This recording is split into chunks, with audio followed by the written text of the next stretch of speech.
కాశ్మీర్‌లోని పహల్గామ్‌లో జరిగిన ఉగ్రవాదుల దాడికి అంటే అమాయక పర్యాటకులు కాశ్మీర్‌లో అక్కడ అందాలను చూడడానికెళ్తే వారిపై పాకిస్తాన్‌లో వాళ్ళు భారత ఆర్మీ డ్రెస్‌లో వచ్చి అమాయక పర్యాటకులని కాల్చి చంపేయడం జరిగిందనమాట.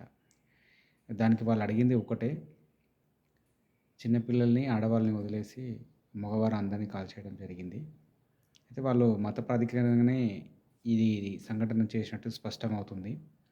ఈ ఉగ్రవాదాన్ని అణచివేయడానికి ప్రపంచవ్యాప్తంగా ఎన్నో ప్రయత్నాలు చేస్తున్నప్పటికీ, ఇది ఇంకా కొనసాగడం అనేది జరుగుతూనే ఉందనమాట. దీనికి పలు ప్రభుత్వ వైఫల్యాలు కావచ్చు, లేదంటే ఆహ్, ఇంకా బయట వాళ్ళు కూడా కొందరు దాన్ని ఎంకరేజ్ చేయడం వల్ల కూడా ఇది ఇంకా కొనసాగుతూనే ఉందనమాట. అయితే ఎప్పటికైనా ఇది ప్రమాదమే. ప్రపంచవ్యాప్తంగా నేడు అన్ని దేశాలు నిర్ణయం తీసుకున్నదేంటంటే, ఈరోజు పహల్గామ్‌లో జరిగిన సంఘటనకి అందరూ సంతాపం వ్యక్తం చేయడమే కాకుండా, ఈ ఉగ్రవాదాన్ని పూర్తిగా అణచివేయాలి. ఇది ఎప్పటికీ ప్రమాదం అనే నిర్ణయంలో గట్టిగా అభిప్రాయం తీసుకోవడం జరిగింది అన్ని దేశాలు గూడా.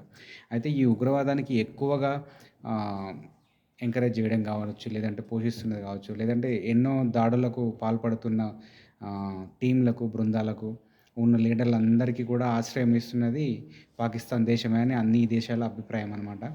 అయితే ఇది గతంలో కొన్ని బృందాలపై అమెరికా సైన్యం చేసినప్పటికీ, దాడులు జేసి కొందరిని అంతమొందించినప్పటికీ, ఇంకా అది అంతకు పదింతలు ఇంకా పెరుగుతూనే ఉంది తప్ప, ఇది అంతమొందనేది తగ్గిందనేదైతే లేదు.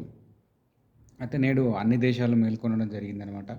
భారత్‌కి మద్దతుగాను, ఉగ్రవాదానికి వ్యతిరేకంగాను, దీనికి అందరూ పోరాడాలనే ఉద్దేశంతోటి నేడు పెహల్గాం సంఘటనే కాకుండా గతంలో ఎన్నో జరిగినప్పటికీ భారత్ శాంతియుతంగానే కాల్పుల విరమణ కోసమని ఎన్నో ఒప్పందాలు తీసుకున్నప్పటికి కానీ పాక్ దాన్ని ఎన్ని సార్లు అధిగమించడం జరిగింది. అయినా భారత్ శాంతియుతంగానే ఉండడం జరిగింది. ఇది ఇప్పటితో ఇంకా సహించేది లేదని, దీనిపై ఇంత ముందుకున్న ఏవైతే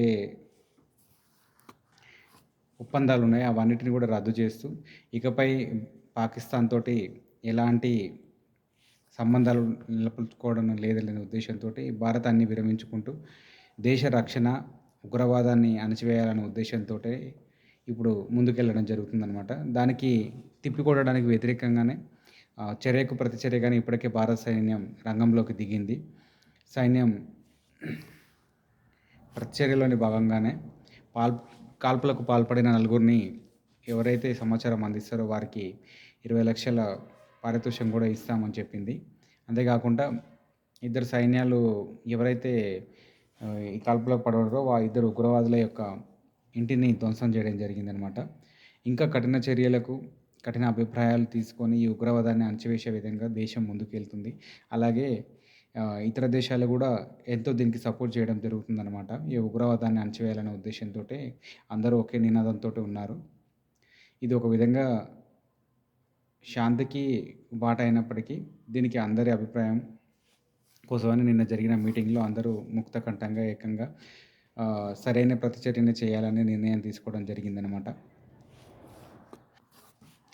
అమాయక ప్రజలపై జరిగిన ఈ ఉగ్రదాడికి ప్రపంచవ్యాప్తంగా ఖండిస్తూ వారికి సరైన ఆత్మశాంతి దొరకాలంటే దానికి చర్యకు ప్రతిచర్యగా ఖచ్చితంగా చేయాలనే ఉద్దేశంతోటి వాళ్ళ అభిప్రాయం అందరూ డిమాండ్ చేయడం జరుగుతుందనమాట. దానికోసమనే భారత ఆర్మీ త్రిదళాలు ఇప్పటికీ యుద్ధ వాతావరణం నెలకొంది. సాధ్యమైనంత వరకు వాళ్ళందరికీ న్యాయం జరుగుతుందని మనం అందరం ఆశిద్దాం. శాంతి కోసం అందరం ముందుకు వెళ్తూ ఉగ్రవాద అణచివేతకి అందరూ సహకరించాలని. Thank you.